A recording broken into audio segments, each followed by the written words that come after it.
Alright, so it is Monday after the hospital. I just finished my first day of my second week of inpatient psych. So very similar to last week. Honestly, a lot of the patients who were on our list on Friday are still there today. Apparently not a lot of, motion happens for inpatient psych on the weekends. It's more of just like trying to get the patients through to Monday. You're not really going to have a lot of patients who are being discharged over the weekend. So it was nice to see all my patients again. I'm finally starting to get a hang of the farm a little bit better. Psychiatry is super farm heavy.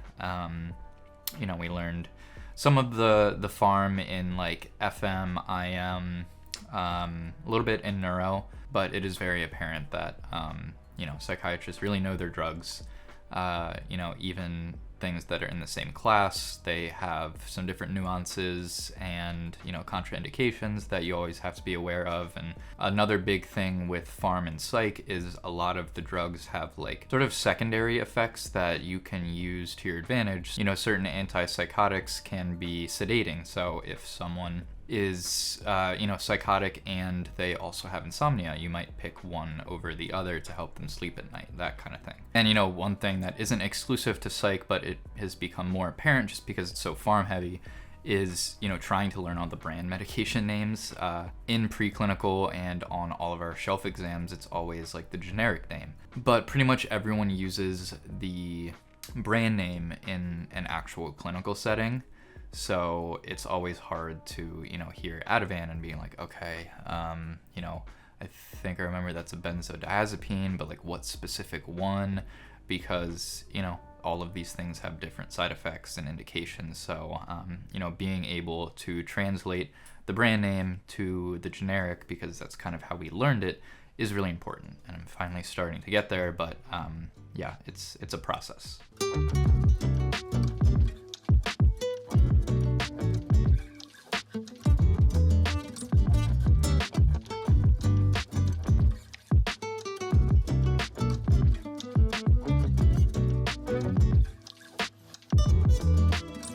Okay, so now it is towards the end of the week. I only have one more day on inpatient. Nothing too crazy has really happened. It's kind of been very similar days. Yesterday, Thursday, we had didactics in the afternoon, but other than that, it's been pretty business as usual.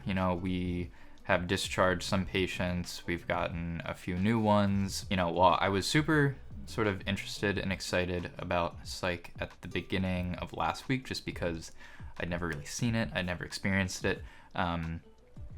It can get a little old, at least on the inpatient setting, because you're just kind of asking the same questions every single day, and sometimes the patients aren't really improving from a day-to-day basis, and that's not really the point of inpatient psych. It's more of like an acute like stabilization.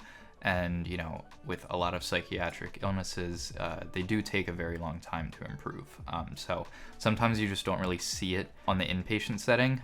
So because of that, you kind of feel like it's Groundhog Day. You're just, going in, asking the same questions. They're usually the same answers. So it can get a little bit repetitive. But we did have 2 patients who were discharged today that had, a pretty miraculous recovery compared to when they came in. So there was a patient last Friday, so like 1 week ago, came in really struggling, suicidal ideation, single mother of I think 3, where the patient's ex-husband is still involved but sort of not super helpful, and she was really struggling. She'd never really sought any real psychiatric help. She said she had tried to go to a therapist once and didn't really connect with them, and just never went back, which is honestly a pretty common thing. It's kind of hard to find a therapist that you vibe with and really gets you. But even just coming on Monday, she was starting to get better, and by today, it was kind of like a different person, honestly, compared to when she came in, just in terms of her body language, like tone of her voice, the volume of her voice, everything was, completely different. We did start her on some medications. Like I said, a lot of the psych medications can take a while to have their full effect. I honestly just think for her, the biggest thing was just having people to talk to and sort of having a break from her life. That was really cool to see, really happy for her, and she seems very motivated to keep up with, outpatient appointments and keep up with her medication, which is, a really important thing. And then there was another patient who I'd seen since my first day. He was already there. It's not like we saw him as a new patient during any of my time there. And similar thing to what I was describing earlier, where every single day it was kind of the same thing. He, had depression, had insomnia, was hearing voices that wouldn't really let him rest. They just kept saying, get up, walk around every single time he tried to go to sleep, which to me sounds completely miserable. Honestly, weren't very hopeful because, like I said, he didn't really improve at all. But today we went and saw him and he said the voices were gone. So sometimes it can be a little disheartening and sort of repetitive. Once you do have those patients that make a good recovery, it kind of makes it all worth it. So it's technically the end of my week in terms of psych. I do actually have an EM shift tomorrow from 7 to 5 on Saturday. So that's exciting. I haven't been in EM for a few weeks. Actually, it's been like 6 or 7 weeks. I think I had my EM shifts my first week of neuro. So yeah, it's been a little bit of time, and I don't know, I'm a little scared that I'm not really gonna remember a lot of medicine. On neuro, obviously it is sort of related to medicine. Most of neurology residencies start as your PGY2, so a lot of people will do a year of IM, but most of the residents attendings, they didn't even really carry a stethoscope.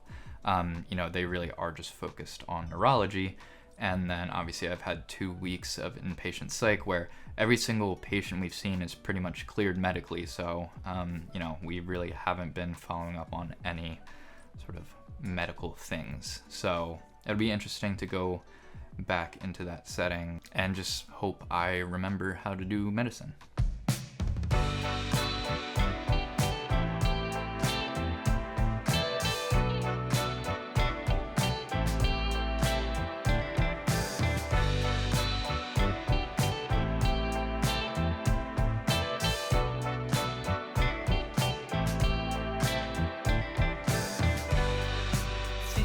Alright, so it is now Sunday afternoon.